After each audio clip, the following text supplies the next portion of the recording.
ابھی نمازوں کا ابھی حکم نہیں ہوا تھا، ابھی کوئی دیگر احکام نہیں آئے تھے، اللہ نے شروع سے یہ کہنا شروع کر دیا، اے میرے نبی اب رات کو اٹھنا کرنا ہے۔ اور عجیب بات ہے کہ نبی اکرم صلی اللہ علیہ وسلم آپ بھی اٹھتے، جو مسلمان صحابی ہوتے تو ان کو بھی اٹھاتے، وہ بھی آپ کے ساتھ ہو، اور اس میں اللہ تبارک و تعالیٰ نے کہا اے نبی جتنا قرآن ہو سکے آسانی کے ساتھ اب پڑھ، رات کو اٹھا ضرور کریں۔ اور نبی علیہ الصلوۃ والسلام اللہ کا کرنا ایسا ہوا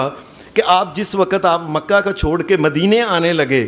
تو مکہ کے اندر جو آخری صورتیں نازل ہوئیں ان میں اللہ تبارک و تعالیٰ نے سورۃ اسراء میں یہ بات کہی، وَمِنَ اللَّيْلِ فَتَهَجَّدْ بِهِ نَافِلَةً لَكَ عَسَىٰ أَن يَبْعَثَكَ رَبُّكَ مَقَامًا مَحْمُودًا۔ اے میرے نبی محمد رسول اللہ صلی اللہ علیہ وسلم، رات کو آپ تہجد کا مطلب ہوتا ہے نیند کو چھوڑ کے اللہ کے سامنے کھڑے ہونا۔ اے میرے نبی رات کو اللہ کے سامنے کھڑے ہوا کرو۔ عَسَىٰ أَن يَبْعَثَكَ رَبُّكَ مَقَامًا مَحْمُودًا، قیامت کو دینا ہم نے آپ کو وہ مقام دینا جو کسی اور نبی اور پیغمبر کو بھی نہیں دینا، کہ کوئی اللہ سے کلام بھی کرنے سے ڈرتا ہوگا، میرے نبی آپ جائیں گے جا کے سفارش کریں گے، آپ کی سفارش ہم قبول کر لیں گے۔ یہ کیا ہے؟ رات کے وقت۔ اور پھر یہ تو تھا ابھی ماہ رمضان کے روزے نہیں آئے تھے، نبی علیہ السلام ابھی مدینہ میں آئے ہیں، آتے ہی اگلے سال روزے آ گئے، تو روزوں میں پھر نبی علیہ الصلوۃ والسلام نے یہ بات کہی، من قام رمضان ایمانا واحتسابا، من قام رمضان ایمانا واحتسابا غفر له ما تقدم من ذنبه۔ اے میرے نبی محمد صلی اللہ علیہ وسلم آپ لوگوں کو بتائیں، آپ تو اللہ کے کہنے سے بتاتے تھے نا کہ جو آدمی ماہ رمضان کی راتوں کو اٹھ کے کھڑا ہو کے اور کچھ نہ کچھ اللہ کے سامنے پڑھتا ہے، اور کچھ نہ کچھ تو پڑھے نا، اور ساری زندگی سونا ہے، اور اس کے بعد قبر میں تو لمبا قیامت تک سونا ہی، یہ نیند بھی کبھی ختم ہوئی ہے انسان کی؟ نیند بھی کبھی ختم ہوئی ہے کبھی انسان کی؟ جب تک سانس میں نیند نہیں ختم ہوتی، کبھی انسان جی تھکا ہوا ہے، کبھی فلاں ہے، کبھی ذرا میں لیٹ، یہ اس نے نہیں ختم ہونا۔ نیند کو ختم کر کے اللہ کے سامنے کھڑا ہونا ہے۔ من قام رمضان ایمانا واحتسابا، اے میرے نبی محمد رسول اللہ صلی اللہ علیہ وسلم لوگوں کو بتائیں کیا کہ جو ماہ رمضان کے اندر اللہ کے سامنے رات کو قیام کرتا ہے اور اللہ سے یہ یقین رکھتا ہے یا اللہ تو جھولیاں بھرتا ہے، تو رحمتیں دیتا ہے، تو فضل کرتا ہے، تو کرم کرتا ہے، تو گناہوں کو معاف کرتا ہے، تو کیا کریں گے؟ من قام رمضان ایمانا واحتسابا غفر له ما تقدم من ذنبه۔ جو ماہ رمضان کی کوئی رات چھوڑے نا، ہر رات کچھ نہ کچھ قیام اللہ کے سامنے کرے، ماہ رمضان گزرے گا اس کے سارے پچھلے گناہ معاف کر دیں گے۔ یہ نبی علیہ الصلوۃ والسلام اس کا بڑا خیال رکھتے تھے، اور آپ صحابہ کو ظاہر ہے یہ بات سن کے صحابہ اپنے گھروں میں اور نبی علیہ الصلوۃ والسلام بھی قیام کرتے تھے۔ حدیث کے اندر آتا ہے نبی علیہ الصلوۃ والسلام کا گھر تو تھا، یہ تو مسجد نبوی کے بالکل ساتھ تھا نا، مسجد نبوی اور آپ کا جو حجرہ تھا اس کے درمیان صرف ایک دیوار ہی دیوار تھی، دروازہ مسجد کے اندر نکلتا تھا۔ نبی اکرم صلی اللہ علیہ وسلم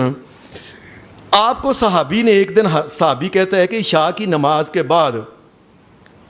صحابی چلتے پھرتے ادھر سے آیا، اس نے دیکھا نبی علیہ السلام اپنے حجرے سے نکل کے آپ مسجد کے اندر آئے ہوئے ہیں، اور نبی علیہ الصلوۃ والسلام ماہ رمضان میں کھڑے ہو کے قیام کر رہے ہیں۔ صحابہ تو گھروں میں کرتے تھے، اس نے کہا کہ یہ کیوں نہ ہو کہ دوسرے لوگوں کو اکٹھا کریں، نبی علیہ الصلوۃ والسلام کے ساتھ مل کے باجماعت کٹھے یہ رات کو قیام کرتے ہیں۔ اس نے صحابہ کو بلایا، کتنے صحابہ اکٹھے ہو گئے اور سارے نبی علیہ الصلوۃ والسلام کے پیچھے کھڑے ہو کے، یہ رات کا تیسرا حصہ گزر گیا تھا۔ صحابہ کہتے ہیں ہم نے نبی علیہ السلام کے ساتھ ساری رات قیام کیا، اور جن صحابہ کو پتہ چلا یہ 23ویں رمضان تھی، 22 دن گزر گئے تھے، 24ویں کو نبی علیہ الصلوۃ والسلام آپ تشریف نہیں لائے، 25ویں کو نبی علیہ السلام پھر آ گئے، صحابہ اکٹھے ہو گئے، مسجد نبوی بہت زیادہ صحابہ حدیث میں آتا ہے یہ اکٹھے ہو گئے، اور انہوں نے رات کو قیام کیا۔ پھر 26ویں کو نبی علیہ السلام نہیں آئے، 27ویں کو نبی اکرم صلی اللہ علیہ وسلم پھر آ گئے۔ آ کے نبی علیہ السلام نے، حدیث کے الفاظ ہیں، اتنے صحابہ کہ ساری مسجد جو تھی نبی علیہ السلام اور لوگوں کو پتا تھا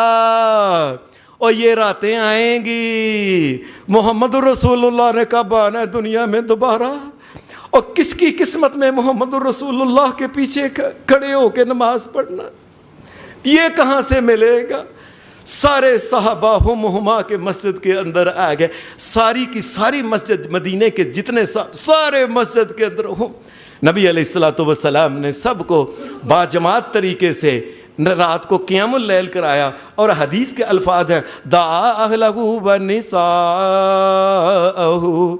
نبی علیہ السلام نے دیکھا اتنے صحابہ آ گئے، آپ نے اپنے گھر والوں، بیویوں کو اور بچوں بھی فرمایا باہر آؤ، تم بھی ان کے ساتھ کھڑے ہو جاؤ، تم بھی ان کے ساتھ کھڑے ہو جاؤ۔ نبی علیہ السلام نے اپنے گھر والوں، فاطمہ باہر آؤ، آپ کی جو بیویاں تھیں آپ نے ان کو تمام کو ساری کی ساری آگے نبی علیہ السلام نے ان کو قیام کر، صحابہ بڑے آرام سے قیام کرتے رہے، یہاں تک کہ حدیث میں آتا ہے ایسے لگا فقام بنا حتی تخوفنا الفلا، نبی علیہ السلام نے اتنی لمبی دیر قیام کیا، کبھی قیام، کبھی رکوع، کبھی سجدہ، اتنے لمبے اللہ کے سامنے گڑ گڑا کے ایسے سجدے کیے